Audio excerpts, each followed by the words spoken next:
Which of the following statements are true and which are false, give reason for your answer.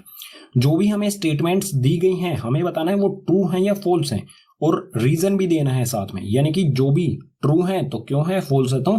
क्यों है।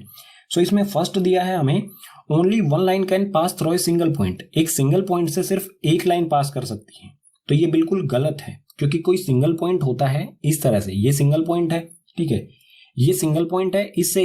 Indefinitely many lines, बहुत सारी line इससे पास कर सकती हैं, ठीक है। एक मिनट ड्रॉ करता हूं मैं, यहां से इस पॉइंट से बहुत सारी लाइन, अनगिनत लाइनें इस पॉइंट से क्रॉस कर सकती हैं इसे, ठीक है। सो ये हो जाएगा false, because infinitely many line can pass through a single point, ये यहां पर मैंने करके भी दिखा दिया है, ठीक है। सेकंड दिया है हमें there are infinite number of lines which pass through two distinct point, कोई भी दो पॉइंट दिए गए हैं हमें, ठीक है, दो पॉइंट्स के बीच में इनफाइनाइट लाइंस हो सकते हैं, यानी कि अनगिनत लाइन हो सकती हैं। सो इसका आंसर भी होगा फॉल्स। किस तरह से,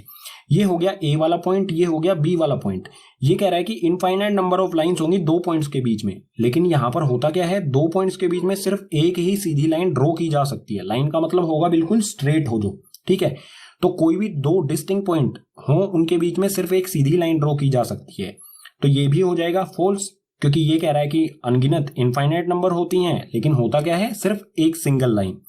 because only a single line pass through two distinct points, ठीक है। आगे वाली स्टेटमेंट्स के लिए देखते हैं नेक्स्ट पेज। थर्ड स्टेटमेंट दी है a terminated line can be produced indefinitely on both side, कोई भी टर्मिनेटेड लाइन होती है, ठीक है, ये लाइन है टर्मिनेटेड, टर्मिनेटेड का मतलब होगा जिसका अंत हो लाइन का,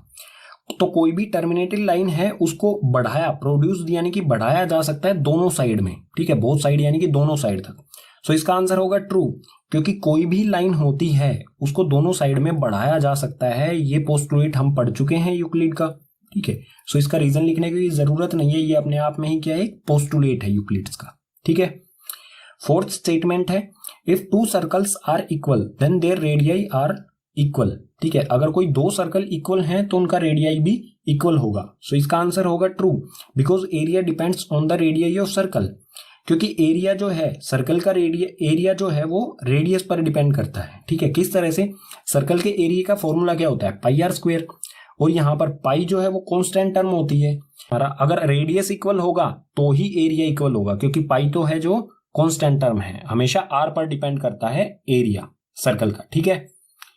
फिफ्थ में दिया है हमें in figure if A B equals to P Q and P Q equals to X Y then A B equals to X Y, figure दिया हमें, ठीक है, ये तीन लाइंस दी गई हैं फिगर में,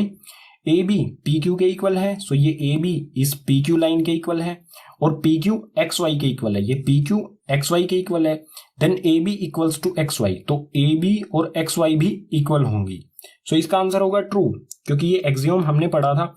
कोई दो चीजें किसी तीसरी चीज के इक्वल होती हैं तो वो अपने आप में भी इक्वल होंगी दोनों चीजें, ठीक है। जैसे यहां पर क्या है, ए बी जो है वो पी क्यू के इक्वल है और एक्स वाई भी पी क्यू के इक्वल है, दोनों में क्या है, पी क्यू इक्वल है,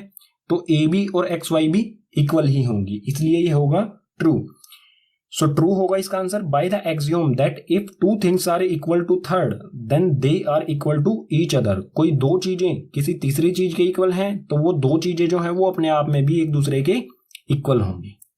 ठीक है।